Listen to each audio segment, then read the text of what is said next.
our impromptu webinar on pools and what we're going to do this season. My name is Elina Gilbert, for those of you who don't know me, and I will be your host, your presenter, your whatever you want to call me today as we go through this webinar. So for those of you who have done this before, you know the drill. You get to tune out for like the next 2 minutes and look at the funny slides while I do my housekeeping spiel.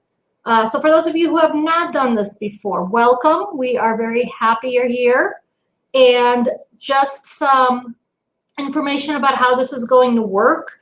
On your screen, the bulk of your screen should be your PowerPoint. And I am down at the bottom right-hand corner. Here I am, hello. And on the left side, you should be able to see some icons with a chat box and then a little question mark icon. So those are, if you have questions, you would go in one of those and type it out, and then I'll see it on my end. I'm going to save all questions for the end so we can get through all the materials. If possible, I would really appreciate it if everyone typed their questions in the question mark icon portion.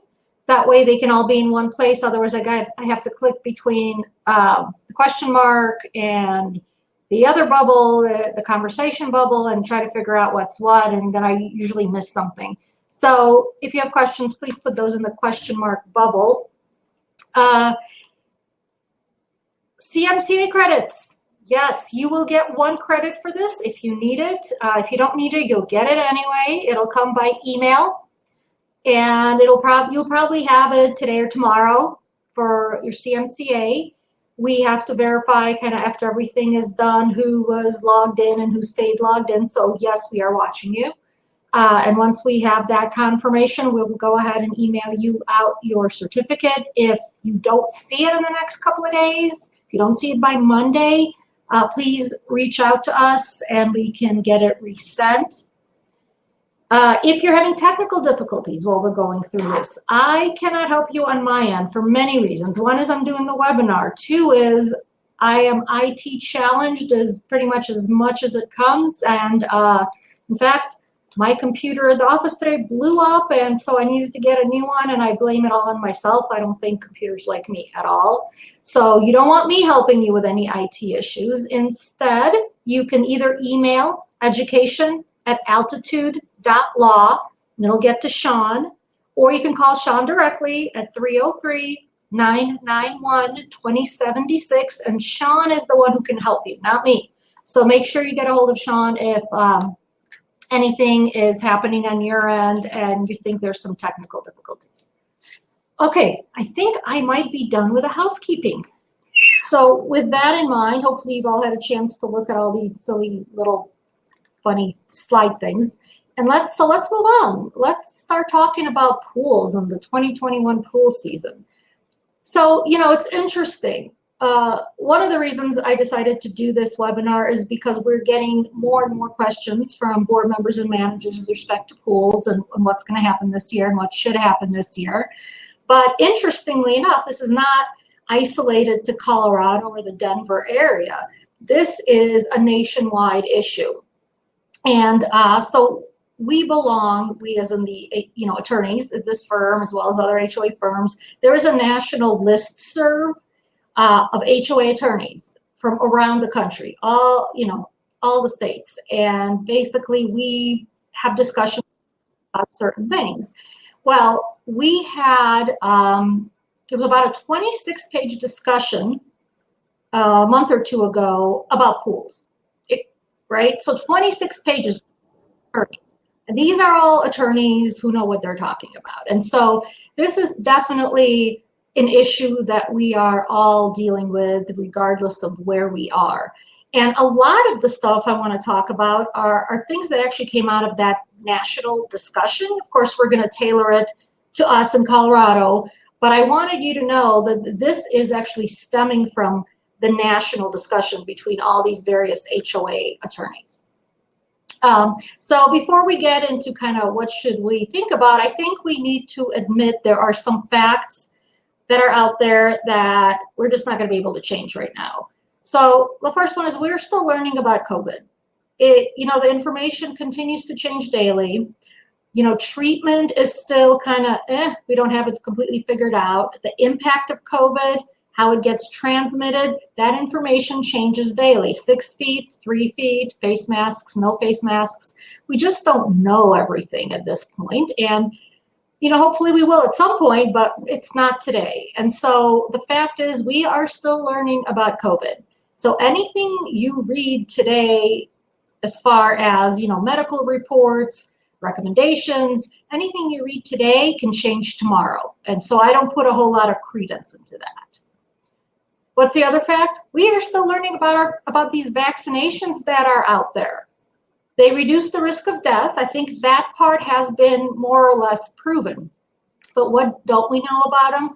Well, we don't know how long they last. I read a report just the other day that said you should be getting them every 6 to 8 months. I read another report that said at least every 12 months, and it kind of goes from there. So nobody agrees yet as far as the vaccines. How long do they last? Do we know if they protect against new strains of COVID? We don't really know that yet. And we don't know if there's any long-term side effects. In fact, I have a few family members, and there's even a few folks in our office here who are like, yeah, I'm going to hold off on getting the vaccine until I see if you guys grow a third arm or a third leg, which who knows, maybe that's going to happen in a few years as well. So we just don't know. What else? Well, so the attorneys are not all in agreement on specifics. Now, what do I mean by that? Well, we're going to go into some specific considerations here in a little bit as to what needs to be taken into account and thought about when boards are deciding whether or not to open the pool. So these various considerations, attorneys have different opinions on, and we'll talk about it as we get, as we go through those. However, there is one thing that it seemed to me, especially based on this 26-page discussion, that most, if not all, attorneys agree on, is that your safest bet is to keep the pool closed. I know that's not what anybody wants to hear right now, but that is pretty much the consensus between legal counsel around the country for all their associations and their pools. Keep them closed. All right, what else? What other facts do we have? Insurance is not sufficient. We knew that. Information is consistently changing. Yes, we just talked about that. And I know you guys are feeling this. Owners are pushing for pools to open this year. And there's a lot of pressure on the boards and on community managers to get those pools open. A lot of people think we've got the vaccine. We're in a different position now. Everything is great. We can open the pools. Okay, so a lot of pressure, and I know you guys are all feeling it, or you wouldn't be on this webinar. So let's now talk about, first we got to talk about social distancing, and so it's been around since 1978 or longer. Hello, Michael. All right, but let's start talking about different factors that our boards have to take into account. And, I get it that the decision is with the board. It's not with the attorney. It's not with the community manager. And the boards basically need to use their best judgment to decide how they want to move forward with pools this year. So I can tell you that the recommendation generally is not to open them. But I also know that there are a lot more associations already planning to open their pools this year than last year. So take that for what it's worth. So first thing to talk about is boards have a duty to properly manage the common elements. And this is actually a discussion in that lawyer listserv, 26-page discussion that was kind of a hot topic, is how far does the duty to manage these common elements go? Everyone pretty much agreed that there is a duty to maintain them properly so that it can be appropriately used, right? So we got to make sure it's in working order.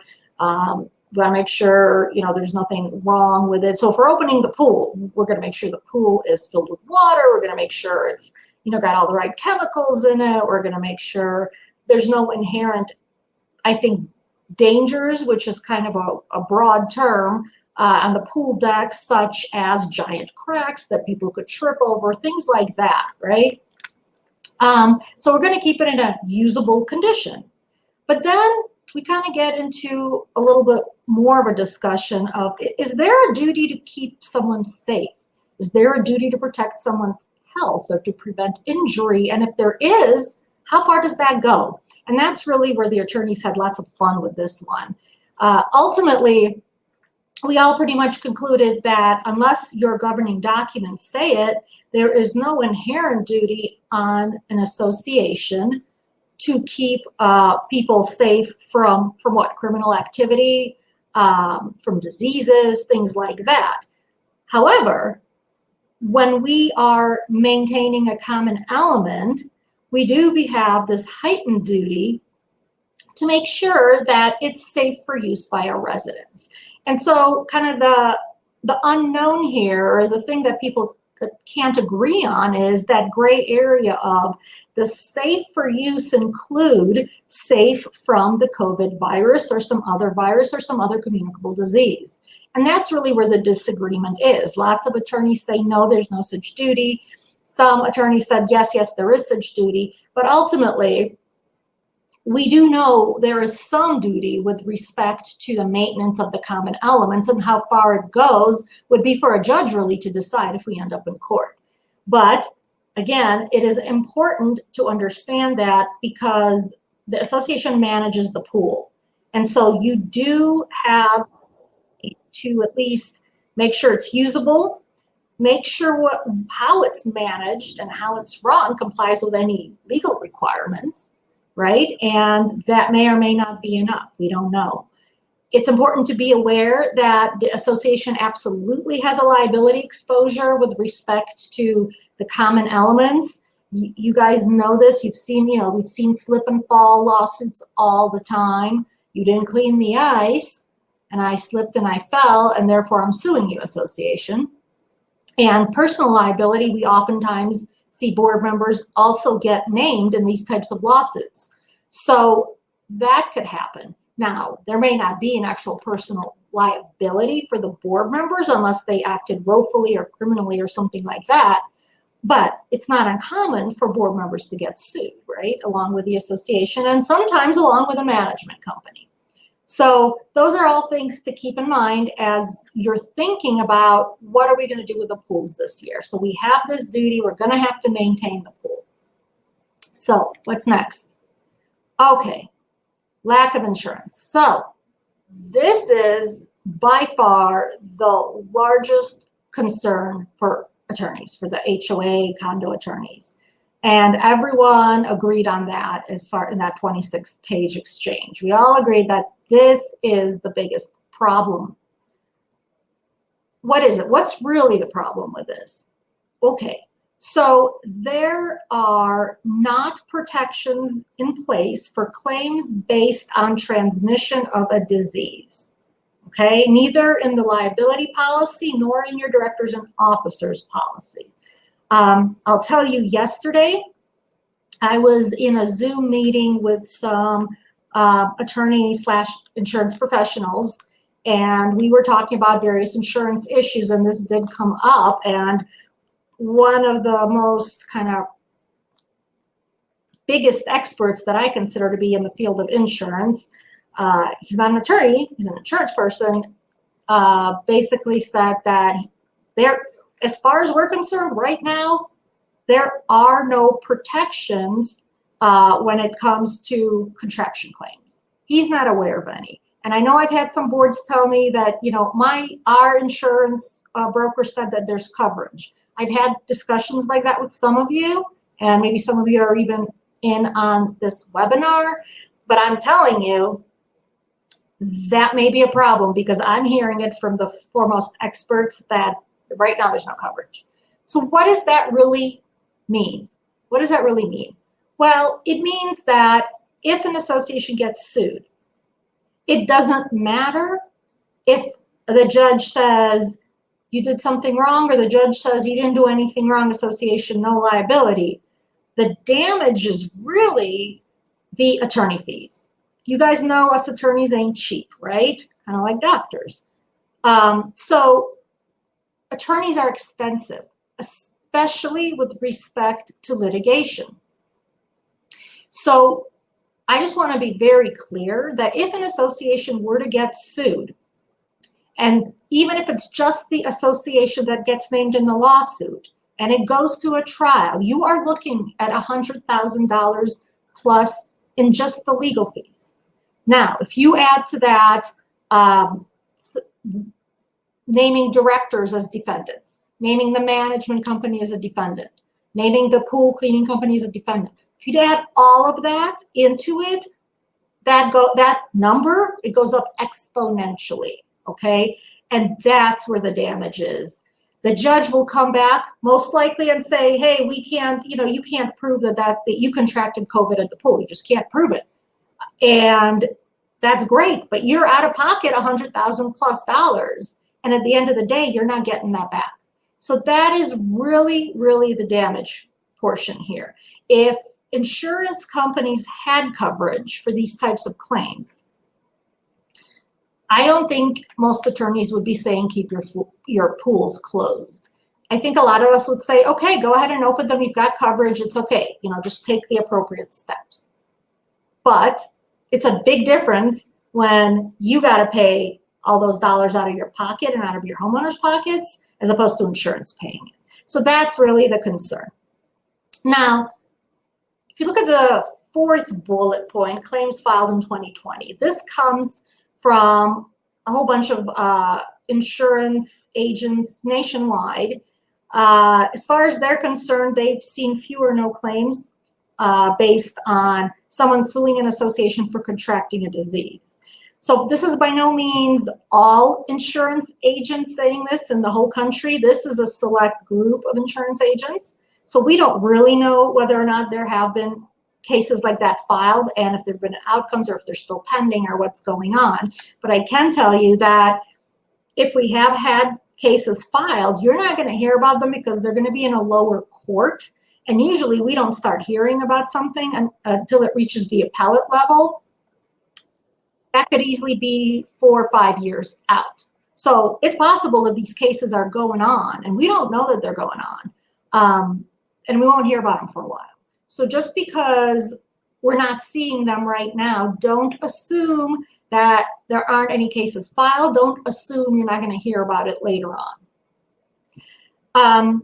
And there have been cases filed. So they've seen several claims for breach of fiduciary duty by keeping the pools closed. So in other words, homeowners have filed lawsuits against their associations based on you kept the pool closed, I'm a homeowner, I'm entitled to use it, you closed it.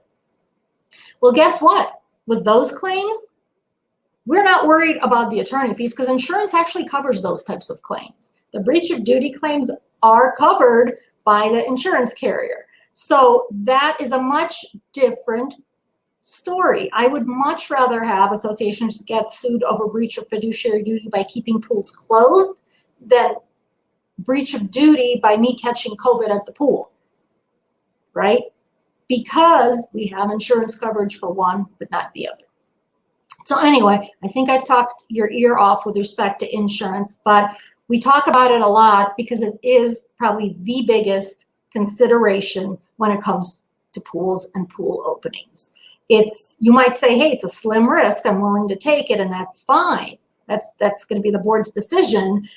But it only takes one time for it to backfire and an association could be broke. So be careful. All right, now let's talk about local guidelines and requirements. So if a board does decide, you know what, we can't take the pressure, we're gonna open the pools. We think the chances of anyone suing us are slim to none. We are going to open the pool. Okay, well then there's a few things you need to know about that as well. If you are opening the pool, we still have the public health orders from the governor. We had our 10th updated public health order, oh my God, on April 4th. And here are the requirements. This is specifically for pools, okay? This is just pools.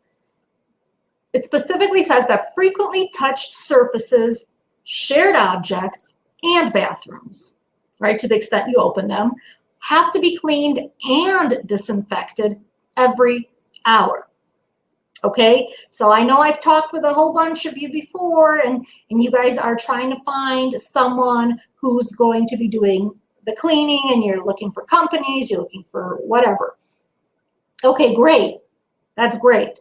But you're going to have a record of it, and you're going to have to be able to prove that you're doing it. So the one thing you can't do, and this has come up a few times already, is I have had some associations tell me that we are going to have the homeowners do this. We're going to require them to clean everything after use. Okay, so that's a big no. Big, huge capital letters, no. What the duty to clean, the duty to disinfect, that is solely the association's obligation. The way that the health order is written is that it's the pool operator's job to do that, and that's the association. Furthermore, since pools are common areas most of the time, it's the association's obligation to take care of common elements under your governing documents as well. You cannot shift that obligation to an owner. So basically you saying, hey, we're going to leave cleaning stuff out, we're just going to tell homeowners to do it, and we're going to make them sign something saying they're doing it, it ain't going to help you. In fact, it's actually going to expose you to more liability because you've just admitted in writing that you are not doing what's required and you're just trying to shift it to someone else. So don't go that route ever. Okay. Now, capacity restrictions. You know, we have our county dials, and each county is different, and they're always kind of changing things. So here is the latest and greatest. And this is straight out of the order. So if you are in a county that's either a green or blue level, you can use the pool 100% capacity, but you still have to have the social distancing between non-household members. So how you track that, how you make sure that is happening, that's up to the board, and that's up to the association to figure out how you're going to do it. But if you're not monitoring it, people are getting close together, guess what? Technically, you're not doing what the state says you should be doing, and there is a liability exposure there. All right. Levels yellow and orange, 50% capacity, but not more than 50 people. So whichever's less is where you are. And level red and level purple, 25% capacity, but not to exceed 10 people. Okay. So that's where we are as of now. It's all subject to change tomorrow, but today, this is where we are. So if you're opening your pools, make sure you know what level your dial is in for your county, and make sure you check it like at least once a week in case it changes, because you got to know the day before that pool opens, where are we, how many folks can we have at the pool, and what else do we need to do. Okay, so those are definitely things that transpire when we're opening the pool. All right, next one. Oh, I wanted you guys to know about gyms, because I know a lot of our associations have gyms, and I've had questions about gyms in conjunction with questions about pools. So this is for your own edification. The 10th updated public health order does say you have to have 6 feet social distancing. You have to discourage sharing equipment, whatever that means. Got to clean and disinfect equipment between uses, and you must wear a face covering. So for any of you who have gyms, make sure you're complying with this. And again, when I talk about cleaning and disinfecting, you cannot require the owner or the user of the gym to do that. That burden falls on the association. So I'm not sure how you're going to be able to do that, but you're going to have to do it. All right. Let's talk about CDC guidelines. They're out there. They are not necessarily requirements, they're guidelines, and a lot of folks choose to ignore them. However, I am here to tell you that if you get sued by an owner or anyone with the allegation that I contracted the virus in a common area, whether it's the pool, whether it's, the gym, whatever, A judge is going to want to know if you complied with these guidelines. And if you didn't, even though they're not requirements, that's going to make you look worse. And that's going to increase the liability exposure that an association could have. So what does the CDC say? There's a lot of stuff in there, and I kind of narrowed it down to kind of the biggest things. But here it is. Clean and disinfect shared objects at least daily. And the more often they are touched, the more often they should be cleaned. Well, we already have the hourly requirements, so that's fine. Document cleaning, disinfecting, and post for staff and patrons to see. I do highly recommend that you document your cleaning and disinfecting because, again, if you are sued, you're going to need that as evidence to prove that you were complying with the various requirements of the state. Set up staggering use by reservation system. Again, that's a great recommendation. A lot of associations did that last year. I don't know how many are planning on doing it this year, but if you can do it, I would definitely recommend doing it.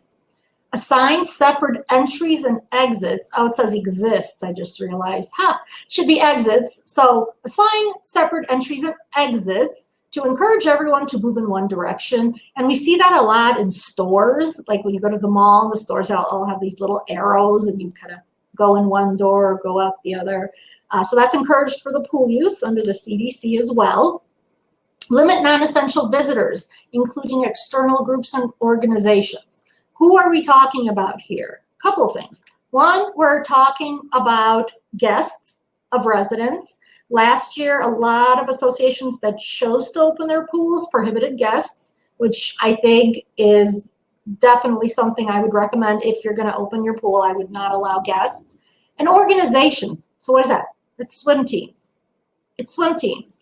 We have a lot of communities that open up their pools to swim team practice, swim team competition, and us is expose the association to more liability, and it increases the chances of COVID spreading. So I would not recommend doing that.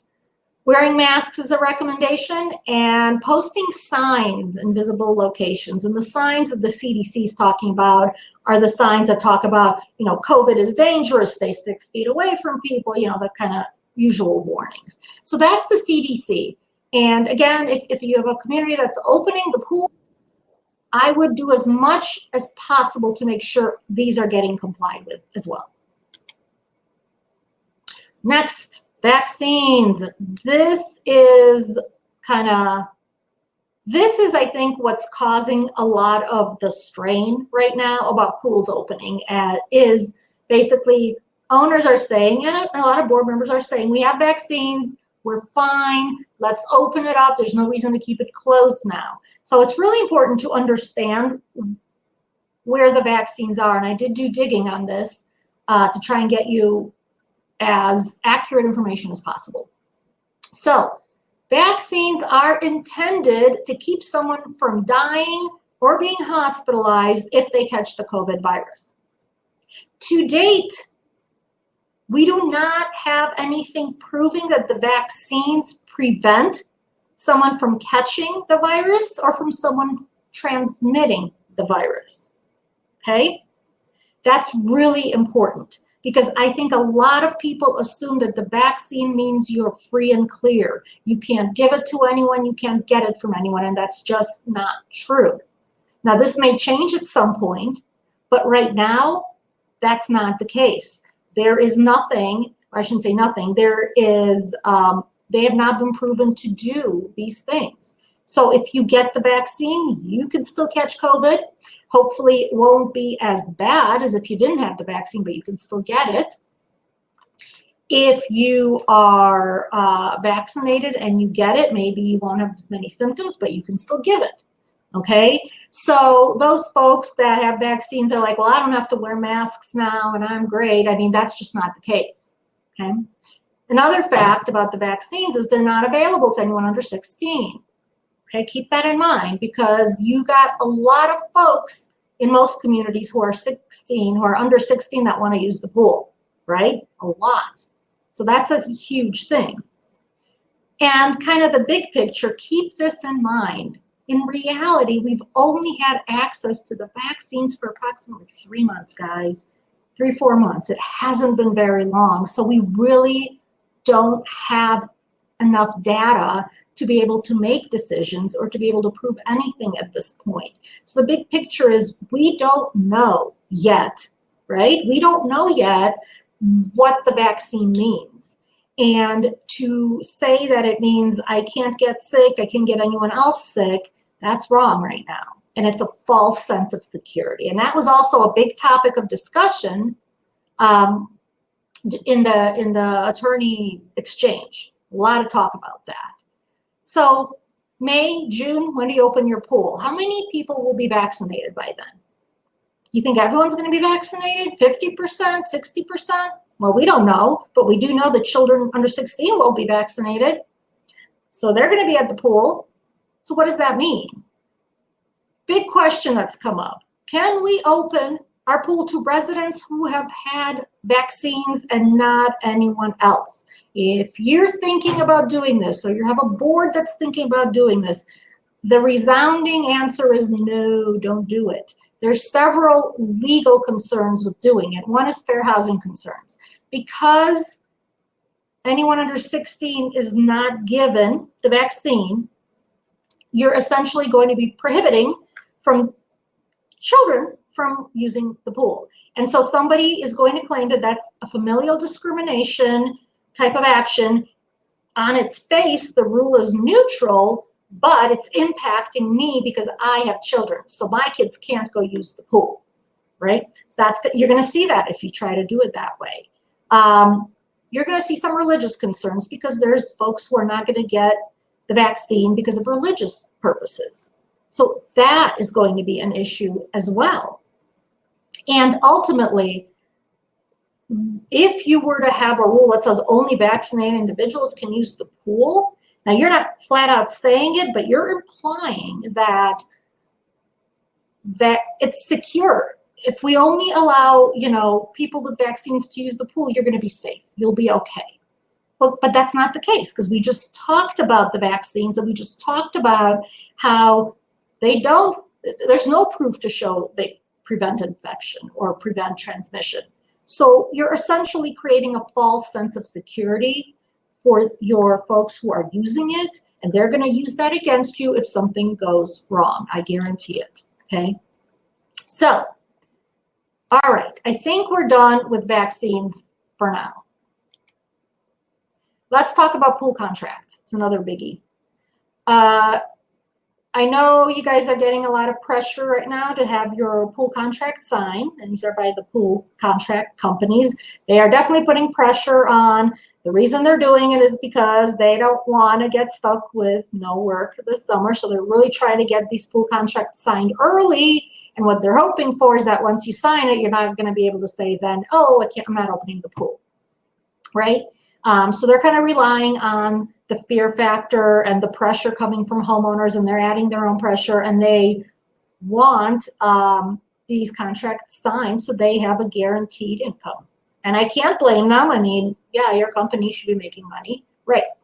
So the question is, are you having these contracts reviewed? If your boards are going to sign them, or if you are a board member and you're going to sign the contract, are you getting them reviewed by attorneys? Because now is probably one of the most important times to have your pool contracts reviewed.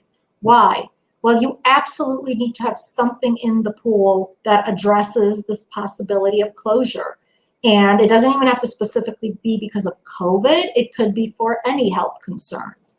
And so it's very important that there's something in that contract that says that the association, the board, has the right in its sole discretion to close the pool.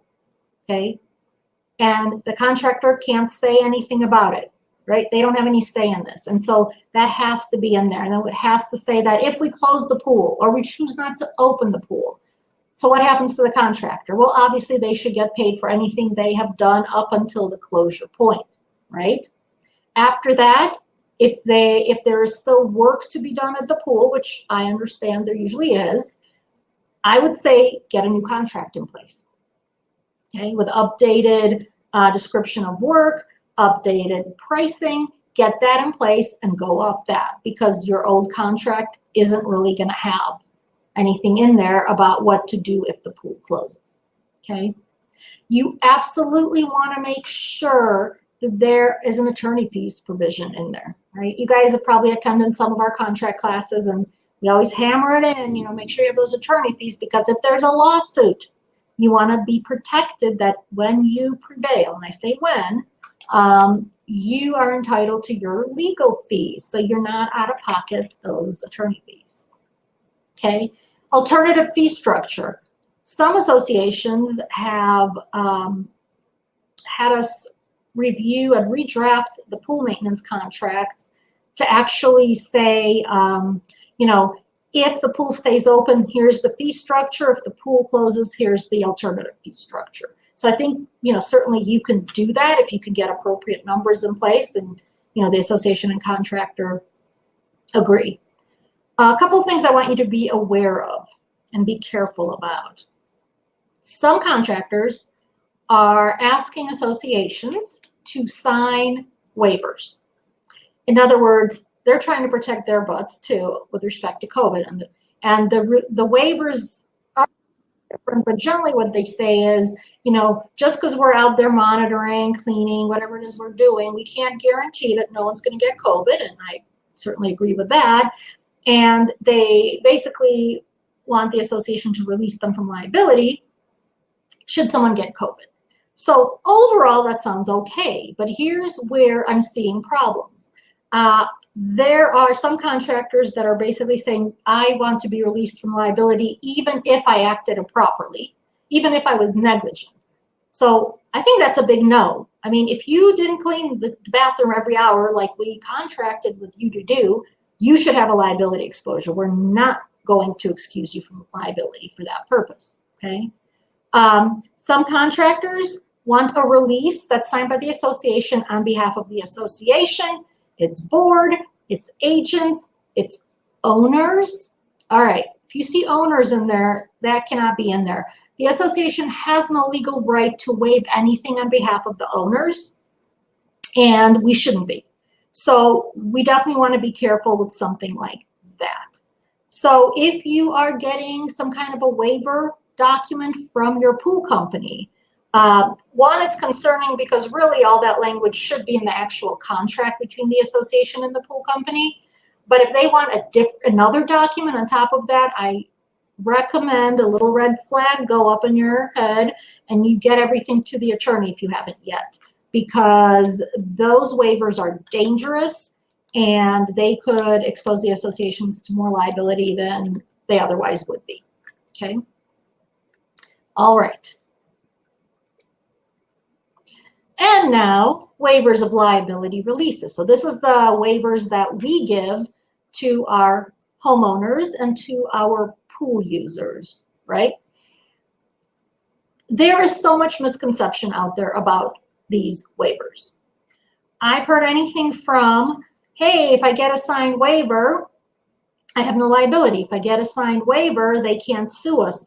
If I get a signed waiver and someone sues us, the judge will throw it out because we have a signed liability waiver. None of those statements are true, okay?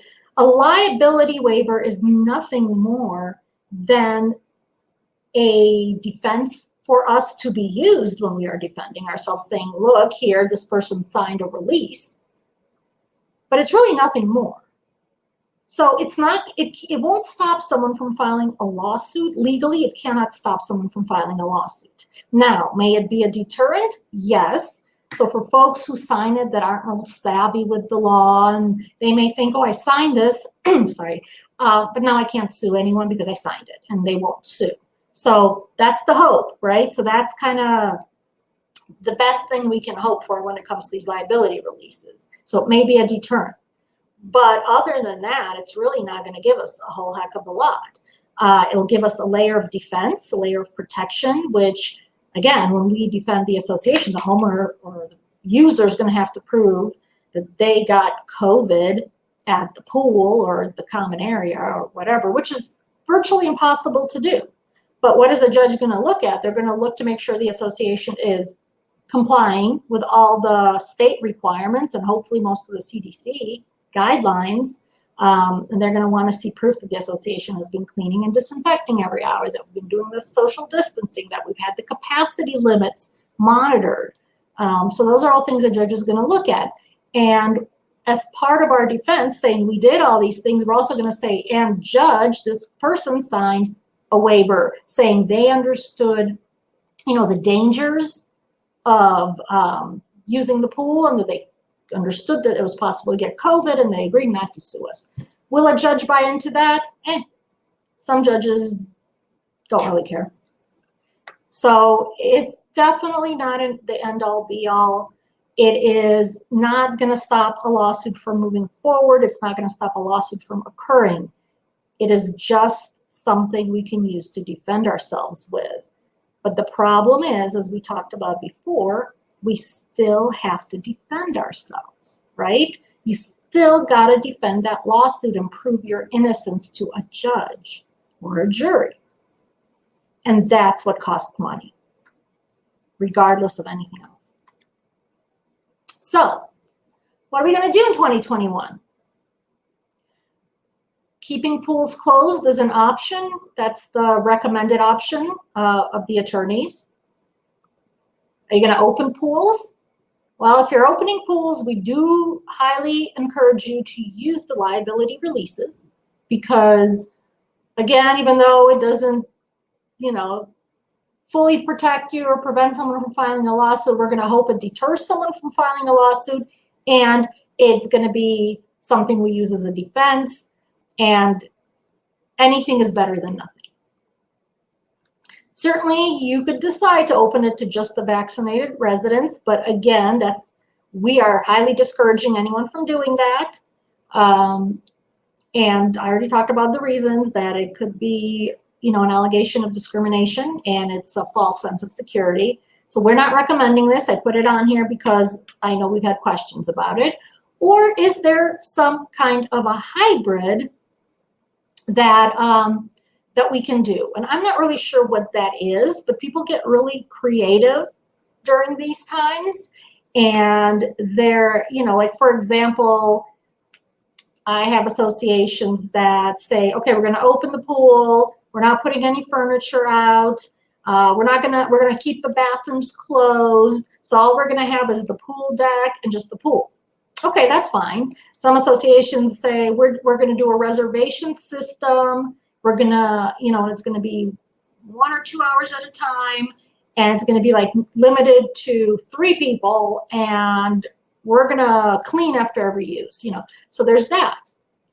Again, I'm not saying they're bad ideas. What I'm telling you is, though, if you open the pool, regardless of what else you do with that, you have all those considerations to take into account that we just talked about, especially the no insurance one. I know I'm harping on it. I'm sorry.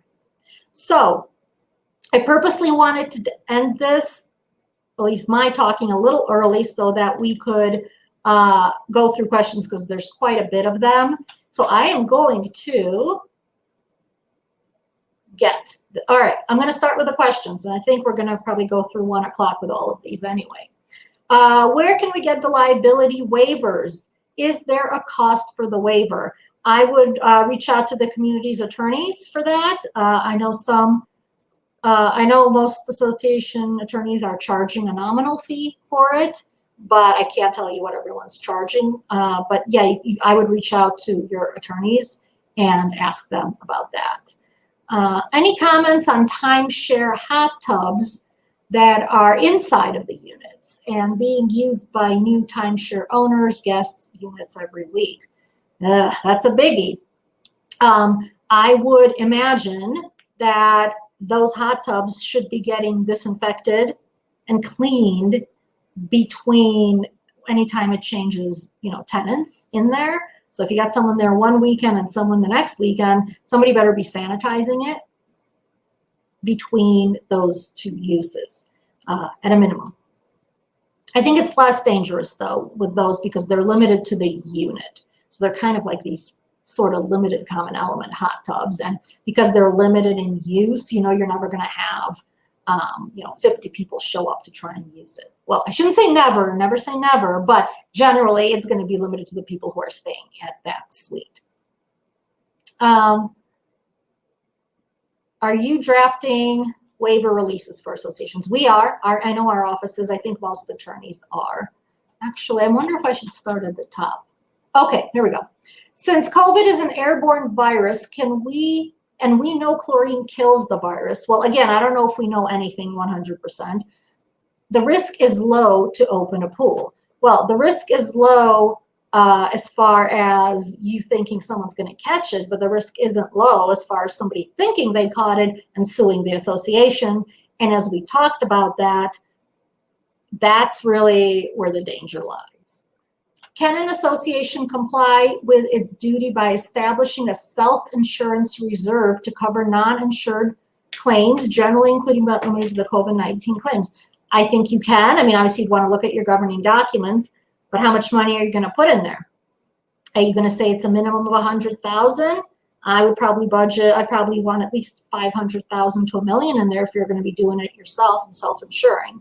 But yeah, I suppose you could do that. A separate, we're going to get sued, or we might get sued account, and this is where we're drawing our money from. Sure. 4/16 of the state is turning control of restrictions over to the counties. Yes, and that's a big thing to remember. Just because the counties have abilities and have the right to monitor and kind of decide what our restrictions are. If the state has its own restrictions, we still have to comply with those because the counties can't overrule what the state requires. So the state says you're going to have to clean every hour. A county can't say you're not going to clean every hour. They cannot require that, but I will tell you, if you're not complying with the state requirements, you're going to be in a world of hurt if someone sues you because that is strictly going to be viewed as a violation. So don't just rely on what the counties are saying. You got to look at the state's order as well. Can we just close the restrooms? Absolutely, you can. You might have other problems if you close the restrooms, but yes, a lot of associations did that last year. And this one looks like a discussion. All right, I'm not going to skip that. All right, pool furniture being a shared object. Should it not be out since cleaning will not be monitored? Well, there's a problem with that question. Well, yes, it shouldn't be out. I think that's definitely best case scenario. But cleaning not being monitored is a problem because the association has to comply with the cleaning requirements. So it better not only be monitoring it, but doing it. So, I don't think you can say we're not monitoring it. So to confirm, board has to monitor capacity. Someone on behalf of the association has to monitor capacity. It doesn't have to be the board. You can hire someone. But if you're going to be able to prove that you complied with the state requirements, and state requirements include capacity, or county requirements include capacity, we're going to have to be able to prove that we complied with that. And the best way to prove it is to have someone monitor it and have something in writing that basically checks off every hour, this many people, this many people. This is when we cleaned and sanitized. This is what we cleaned and sanitized. Yes, you should have something like that. Does this go in line with the workout rooms as well? Are regulations pretty similar when comparing pool to opening the gyms? And yes, I mean, you saw the additional requirements for the gyms. So it looks like we've got a much higher standard right now when it comes to the gyms. And part of that, I think, is because gyms tend to be indoors, unlike our outdoor swimming pools. The chlorine issue, I think most folks do think that chlorine will kill the virus, but we don't have any of that in the gym. And so I'm guessing that's one of the reasons why we see much more stricter requirements when it comes to the gym. Let's see. Can we require a liability release for health guidelines? I'm not sure what you mean by that. If you mean just like a waiver from the homeowner that I'm using the pool, that's one thing. But if you're talking about, I no, the association isn't complying with the health guidelines and I'm okay with it. Absolutely not, because you can't not comply. And especially you can't put that in writing that you're not complying. That is straight out a liability exposure. Huge. What if the association has a clubhouse and want to reopen that as well? Again, you know, it's the clubhouse. I guess my question would be, why are you reopening it? Is all of it going to be open or just certain areas of it? And when it comes to the indoor spaces, you're still going to have to follow whatever Colorado, what the governor's orders say with respect to the closed-in spaces and occupancy limits. I believe there's still, you know, the mask mandate is still in effect as far as I know. 6-foot distancing is still in effect as far as I know. So if you're opening it, you're going to want to make sure you comply with all those things. If homeowners are vaccinated and can prove it, shall we limit the pool? Okay, so we talked about this. So you put that question in before I talked about it. I'd say I would like the pool furniture question addressed. This seems to be an expectation in our community, but we don't have the resources to clean. Please address if we can keep the bathrooms closed. Yes, you can keep the bathrooms closed, and yes, you can keep the pool furniture out, absolutely. What about rights of vaccinated residents to meet without undue restrictions, because unvaccinated or not vaccinated can also come? Again, you're not going to be able to start distinguishing between vaccinated and unvaccinated people, because you're going to have a whole bunch of liability exposure when it comes to some sort of discrimination. Furthermore, because the vaccines haven't really been proven to stop anyone from contracting the virus or giving it to someone else, there's really no medical basis at this point to have that distinguishment between the vaccinated and unvaccinated people. I would highly discourage it. What if we require only that people who are eligible and not exempt demonstrate that they have been vaccinated? No discrimination against kids. Absolutely not. Because what you're doing, first of all, if you're asking someone for proof of vaccination, you're asking for medical records, and that could be a whole it could be a whole violation with respect to the Medical Records Act. So I don't think we're entitled to ask for it personally. The other issue is you're still going to have issues with folks who are not vaccinated with respect to religious issues.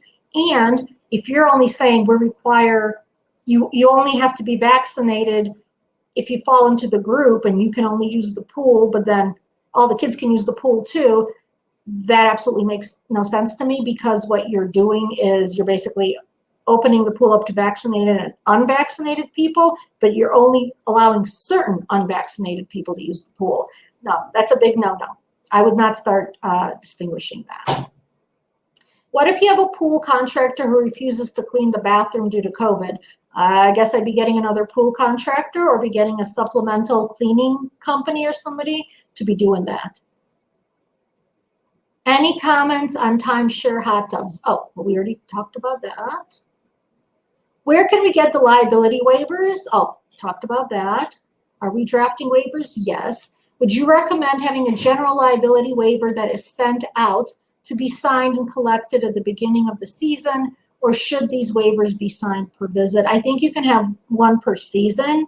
I've often been asked is, can we tell someone if they don't sign the waiver, they can't use the pool? And I would say right now with the COVID stuff going on, I think you can get away with it.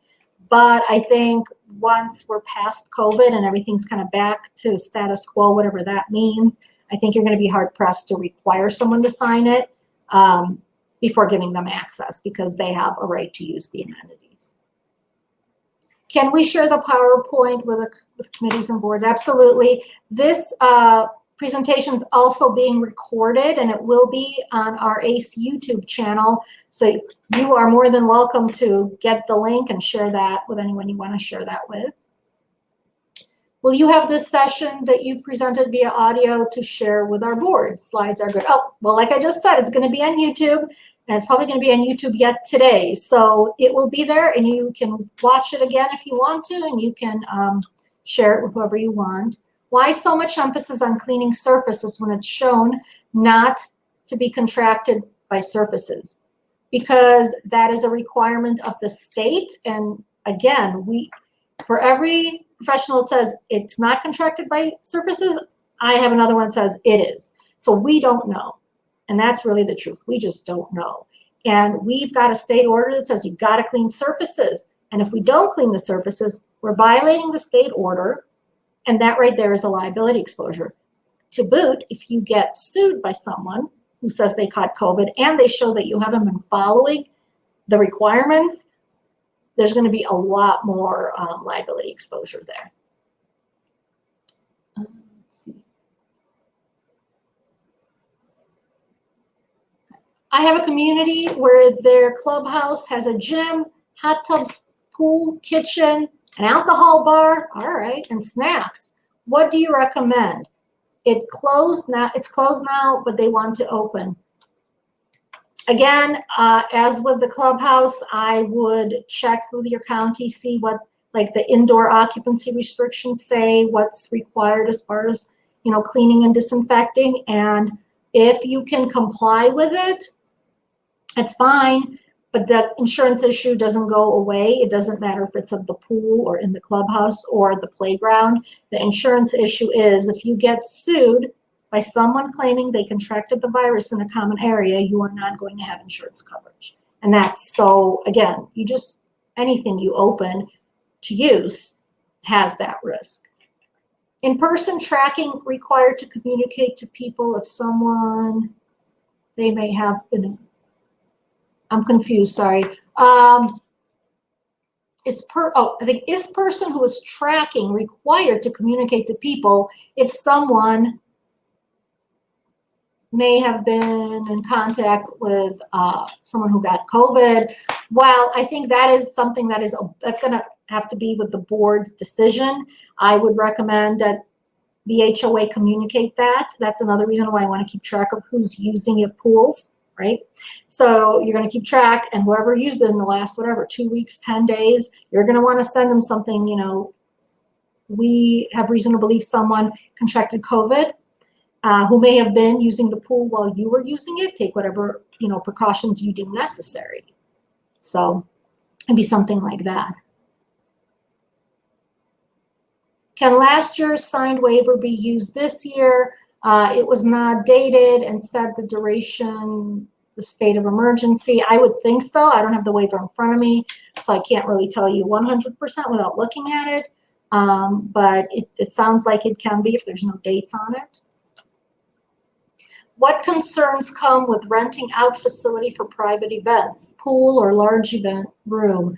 I think it's all the same concerns that we just talked about. It really doesn't change. The analysis, you know, based on the pool to the clubhouse to the gym, the analysis is exactly the same. We still got to look at all the same factors.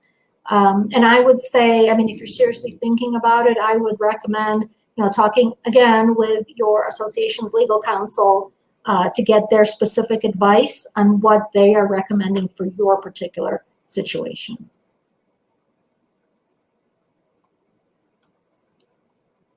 Sorry, I'm trying to get through all of these. Are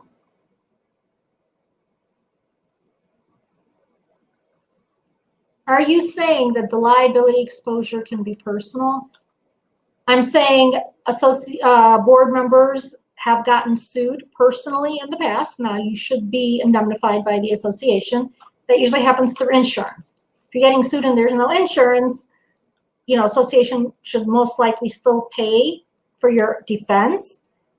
But I'm just saying that board members can get named in lawsuits. What is your opinion on guest rooms? Rooms reserved by residents for offsite guests? I'm not too offended by that because that is, I assume it's getting cleaned between uses and it's not much different than a hotel.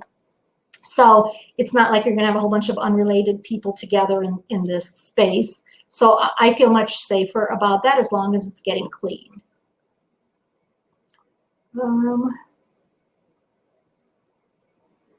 Please address the fact that the state guidelines are going away and being left to counties. What happens if the county has no requirements? Okay, so the state requirements, the governor's order is not going away yet, okay? He just updated it and it's still in effect, and I suspect it's going to be in effect for a while. And the order says you gotta comply with all these requirements. And so that part isn't going away. And that's, I think, part of the confusion that a lot of people have is everyone hears different things from different folks, but the truth of the matter is the guidelines are here. And if they're going away, that has not been announced. And so I don't think that's an accurate statement. Where do we get the link to the YouTube video? If you just go to our website, www.altitude.law, and go under education, on the tab education, on the right side, you're going to see a whole bunch of stuff, and one of those is our YouTube channel. You can go straight into it. All right.